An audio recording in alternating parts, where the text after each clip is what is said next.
Bonjour à tous, nous sommes heureux de vous retrouver aujourd'hui pour parler du bien-être à l'école et en entreprise. Donc la question que nous allons aborder ensemble sera comment la crise sanitaire a soulevé l'importance du bien-être pour les employés et pour les étudiants. Nous allons avoir différents témoignages grâce à nos deux invités, l'un qui va nous parler du bien-être à l'école et l'autre qui va nous parler de son expérience du bien-être en entreprise. Mais surtout, les grands acteurs de cette réflexion, c'est vous. Alors n'hésitez pas, posez-nous vos questions dans le chat, on va essayer d'y répondre le plus possible. Donc au programme de ce live aujourd'hui, des explications, des invités, des réponses à vos questions. Alors surtout, restez connectés avec nous. On va commencer par recevoir nos deux invités, à distance malheureusement. Bonjour Cassandra et bonjour Jean-Luc. Bonjour. Donc Cassandra qui est étudiante en alternance chez Ariane Espace et Jean-Luc Letouzet, donc directeur de l'ICP. Est-ce que vous pouvez vous présenter rapidement à nos internautes, notamment Cassandra pour ton entreprise? Bonjour à tous, donc, je m'appelle Cassandra. Je suis étudiante à l'ICP depuis maintenant 4 ans. Donc j'ai fait d'abord le bachelor en communication et maintenant je suis en master 1, donc communication digitale. Et en parallèle, je suis en alternance chez Ariane Espace depuis plus d'1 an et demi maintenant. Chez Ariane Espace, moi, je m'occupe de la communication digitale, donc les réseaux sociaux, le site. Et donc, pour ceux qui connaissent pas, Ariane Espace, c'est une entreprise qui a été créée en 1980 comme la première société de lancement de satellites commerciaux au monde. Donc, l'activité est répartie entre Évry, le siège social, et Kourou, le centre spatial guyanais. Donc voilà, je suis là aujourd'hui pour vous partager donc mon expérience en entreprise et à l'école en même temps. Super, merci beaucoup. Et vous Jean-Luc du coup? Eh bien Jean-Luc Letouzet, moi je dirige l'ICP depuis 6 ans après un parcours dans la communication comme directeur de la communication au sein du groupe Bouygues dans plusieurs entreprises. J'étais président de Comment, principale organisation de communicants de France. Et s'il y a une chose sur laquelle je ne transige pas, c'est le bien-être. Super, merci beaucoup. Alors pour poser un peu le contexte et vous présenter tout ça, on va commencer par une petite vidéo d'1 minute. C'est parti.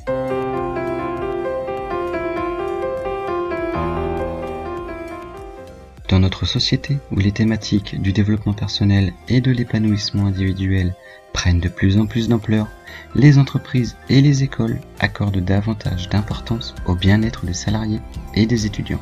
En effet, depuis quelques années déjà, cette notion de bien-être est placée au cœur de l'efficacité au travail et dans les études. Ce concept, qui englobe les notions de santé physique et mentale, fait référence à un sentiment général de satisfaction et d'épanouissement. Mais même si les entreprises et les écoles mettent en place de nombreux dispositifs, il leur faut parfois innover pour pallier les imprévus, comme ce qu'a causé la crise sanitaire de la Covid-19. Les attentes changent et il devient donc nécessaire aux entreprises comme aux écoles d'évoluer dans le sens des besoins pour préserver le bien-être de leurs salariés et de leurs étudiants. Comme le montre cette vidéo, la crise sanitaire et le confinement ont permis plusieurs prises de conscience des employeurs. Donc Cassandra, qu'est-ce que ton entreprise a mis en place pour motiver les employés malgré le télétravail? Alors, il faut savoir que dans mon entreprise, avant la crise, l'ambiance était vraiment très, très, très conviviale. On avait l'habitude de se saluer, que ce soit le matin et le soir. On échangeait beaucoup en face à face, dans les couloirs, à la cantine ou dans les bureaux. Et c'est vrai que du jour au lendemain, on s'est retrouvés en télétravail et ça a changé tout au niveau de l'ambiance et des relations entre collègues. Mais on a quand même essayé de garder ce lien fort qui était présent entre nous. Et l'entreprise a mis en place une newsletter, donc on avait 2-3 fois par semaine. Et donc on avait dessus des nouvelles de l'entreprise, donc sur les activités de l'entreprise et les lancements, et aussi un focus sur 1 ou 2 salariés. Et donc ça permettait donc d'avoir des nouvelles sur des personnes qu'on avait l'habitude de voir presque tous les jours avant. Et ça nous a permis aussi de découvrir une nouvelle facette de leur personnalité. Donc c'était très enrichissant et ça a été très très très apprécié dans l'entreprise. Ouais, c'est super. Et pour vous, Jean-Luc, le défi est d'autant plus important avec vos étudiants. C'est vrai que quand les étudiants sont bloqués entre 4 murs dans des petits appartements, c'est pas forcément facile. Donc, qu'est-ce que vous avez mis en place au sein de l'ICP? En effet, on a mis en place beaucoup de choses. On a essayé, en tous les cas, de mettre en place beaucoup de choses. Du yoga, de la méditation, du coaching sportif. On a fait revenir Samy, qui est un garçon exceptionnel, qui a repris en main l'animation de My IICP Family sur Facebook, sur Instagram. On met en place des challenges, des battles. J'aimerais bien qu'on mette en place une soirée chorale pour que tout le monde puisse chanter. En fait, voilà, c'est tout ce qui fait qu'au-delà des cours, il y a en effet tout cet environnement qui fait que chacun est un peu plombé par l'ambiance. Et je pense que c'était aussi dans la mission de l'ICP d'essayer d'accompagner nos étudiants au-delà de la formation par toutes ces actions qu'on a mis en place. Oui. Et justement, pour ces actions, est-ce que vous avez réalisé des études ou comment vous avez fait pour coller au plus aux attentes des étudiants et quelles sont un peu les nouvelles idées qui ont séduit particulièrement vos étudiants? En fait, là, je voudrais saluer aussi le travail du BDE qui a mis en place beaucoup de choses cette année dans le contexte compliqué que nous connaissons. Cassandra connaît bien le BDE parce qu'elle y a été très impliquée à une époque. Et le BDE notamment avait réalisé un sondage en début d'année pour essayer de sentir un peu les choses. Après, vous voyez, chaque chose a sa limite. Les cours de yoga, par exemple, ont très bien marché au démarrage. Et puis les derniers qu'on a fait sur avril, il y avait quasiment plus personne parce que ça reste encore du distanciel. Donc ça veut dire encore rester derrière un écran, encore enfermé dans sa chambre ou dans son salon ou sa cuisine. Et donc, chaque action de bien-être a également ses limites. Donc, on va essayer d'inventer encore autre chose pour les prochaines semaines. Super. Ah oui, c'est vrai qu'on a quand même pas mal d'initiatives et qu'on a pu suivre tout ça. Je crois qu'on a déjà pas mal de questions. Alors, avant d'en prendre une, je vais juste demander à Cassandra, en tant que salariée et élève, est-ce que tu as retrouvé des actions similaires dans ton entreprise et donc à l'école, à l'ICP, avec tout ce que vient de décrire Jean-Luc? Alors, c'est vrai que moi, pendant cette période compliquée, donc j'ai eu la chance de pouvoir profiter à la fois de l'accompagnement de mon entreprise et de l'école. Et ça fait vraiment plaisir de se sentir accompagné de toutes les parties prenantes de son cursus. Et je trouve que dans les deux cas, dans l'ensemble, on a tout fait pour nous aider et nous soutenir le mieux possible et le plus rapidement possible.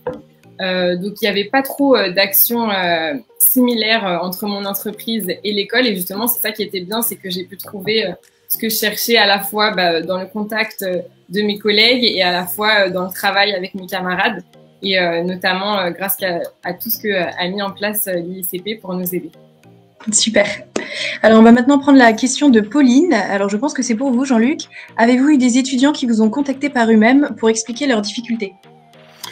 Oui. Vous savez, en fait, j'ai en mémoire une réunion que j'avais organisée, je crois que c'était en février ou mars. On avait réuni tous les délégués des classes de l'ICP pour essayer de brainstormer tous ensemble sur les meilleures actions à mettre en place pour accompagner nos étudiants sur l'aspect bien-être. Et j'avais été étonné, mais en fait c'est normal, que la première demande qui avait été faite par les délégués, c'était de soutenir les étudiants qui étaient en souffrance psychologique. Donc on parlait non pas de bien-être en tant qu'action à déployer, mais bien-être en tant que guérison par rapport à des souffrances psychologiques. J'en profite pour rappeler un numéro qui est le 08 00 00 01 61, qui est la cellule de psychologues spécialisés qui a été mise en place pour accompagner les jeunes qui sont en souffrance et en difficulté dans cette phase et cette période compliquée. À côté de ça, donc par rapport à la question de Pauline, oui, nous avons eu beaucoup d'étudiants qui nous ont contactés, alors soit Katia à la scolarité, soit Karine à la pédagogie, soit moi-même, soit via les délégués ou autres, et ça a permis, je pense, d'accompagner au mieux, quand on l'a pu, en tous les cas, ces jeunes qui étaient en souffrance, pour essayer de leur apporter déjà de l'écoute et un peu de réconfort, quand on le peut, évidemment. D'accord. Oui, donc super, pas mal de choses quand même mises en place. Je crois bien que nous avons une deuxième question qui va apparaître. Maintenant, voilà, super, celle d'Amandine. Est-ce que ce sont des actions de bien-être qui vont perdurer en présentiel? Ah, ça, c'est une bonne question. Oui, c'est une très bonne question. En fait, si vous voulez, pour moi, la formation, c'est une chose. Et c'est indispensable, c'est le premier paramètre, c'est que votre formation vous plaise et que vous y trouviez les compétences que vous êtes venu chercher. Mais je pense que c'est aussi le rôle d'une école comme la nôtre de mettre autre chose autour de la formation. Donc, si demain, en effet, ce qu'on a mis en place à cause du Covid, vous souhaitez le faire perdurer, moi, je n'ai aucun souci. Avec Cassandra, je pense, Cassandra, vous vous en souvenez, quand on avait mis déjà des cours de méditation, des cours de yoga, c'était il y a 2-3 ans, on parlait pas du Covid encore à ce moment-là. Vous aviez été une petite vingtaine à suivre tout ça, c'était très sympa. Bon, après, on l'a pas remis en place, mais si on doit mettre ça en place pour la rentrée en présentiel, je serais super heureux de voir mes salles de classe transformées avec des tapis de yoga. Ah, super. Bon, ça s'annonce bien, ça, et ça nous parle un petit peu de déconfinement, ça nous plaît. On va prendre une autre question, celle de Sophie, il me semble. Exactement. Donc, que pensez-vous de proposer un live sur la nutrition? Les bons réflexes à adopter pour être bien dans son corps et dans sa tête? Très bonne idée. Alors, vous savez, nous, on est demandeurs de vos idées, parce que souvent, on met en place des choses en se disant que ça devrait vous intéresser, mais bon, on peut aussi se tromper. Donc là, je trouve que c'est une très bonne thématique, Sophie. Si vous avez des experts à nous recommander, n'hésitez pas à m'en parler. Ça nous aidera aussi à construire la conférence rapidement. Pour moi, il y a un mot qui est très important, c'est le mot de l'alignement. C'est qu'entre le corps et l'esprit, vous vous sentiez aligné. Et donc, la nutrition fait partie de ça, la méditation, le yoga fait partie de ça, le chant, le sport, tout ce qui fait qu'on se sent bien et on se sent aligné. C'est un terme que j'aime bien. Donc, si un live sur la nutrition peut répondre à ça, avec grand plaisir. Super. Je crois d'autant plus que Sophie est très bien placée pour en parler, parce qu'il me semble que c'est son métier, la nutrition. Donc, si Sophie veut glisser un petit quelque chose. N'hésitez pas. Super. Alors, est-ce qu'on a encore une petite dernière question de nos internautes ou pas encore? Je vais juste répéter le numéro de téléphone, du coup, à la demande de Thomas. C'est le 08 00 00 01 61. 24 heures sur 24. 7 jours sur 7. Ah, super, c'est bon à savoir ça, effectivement. On l'avait pas pris celui-là. Très bien. Bon, bah, c'est bien tout ça, on a déjà quand même pas mal d'idées et de choses qui ont été mises en place. J'aimerais bien lancer un petit défi avant de terminer à tous les étudiants qui nous regardent, et je profite de votre présence, Jean-Luc, pour... bon voilà, il y a plein de choses qui ont été mises en place, qui ont été géniales, on a tous un peu apprécié et suivi ces choses à l'ICP. Comme on risque d'être confiné encore un petit peu et un peu avant de se retrouver en présentiel, ce serait pas mal qu'on mette en commentaire les envies qu'on aimerait de choses réalisables, comme vient de le faire Sophie, à mettre en place à l'ICP. Donc on a déjà une petite idée pour la nutrition, mais je vous laisse mettre d'autres choses en commentaire. Soumettez vos bonnes idées à Jean-Luc, je suis sûre qu'il les regardera. Donc on va pouvoir voir ça. En attendant, je vous remercie des... Oui. Aliénor, je vois qu'il y a une question de Rose sur à qui faire parvenir nos idées d'atelier. Soit vous les adressez directement sur mon mail, hein, donc jl.letouzé@iicp.fr. Mais je vous recommande surtout de vous abonner à la page Facebook MyIICP Family ou au compte Instagram MyIICP Family. Derrière se cache Samy et une partie de l'équipe BDE. Et proposez-leur vos actions. Je peux vous assurer que Samy est un garçon formidable. Il va mettre ça en musique pour vous sur mai ou sur juin avec grand plaisir et enthousiasme, deux mots qui le caractérisent bien. Ah, super. J'en profite aussi pour dire, n'hésitez pas aussi à envoyer à l'équipe du BDE. Donc moi, je fais plus partie du BDE, mais je connais bien l'équipe. Ils vont recevoir toutes vos demandes et ils vont les étudier. Toutes les demandes sont prises en compte, donc n'hésitez pas. Super. Alors surtout, n'hésitez pas, maintenant qu'on vous a donné les clés en main, lancez vos bonnes idées. En attendant, merci beaucoup Jean-Luc et merci beaucoup Cassandra d'avoir été avec nous. C'était vraiment un plaisir. Et j'en profite aussi pour laisser une petite dédicace à notre équipe technique qui est derrière ce live. Donc Pauline, Séraphine, Emma, Rosalie et Thomas. Un grand merci à vous tous et bon après-midi maintenant. Merci. À bientôt. À bientôt.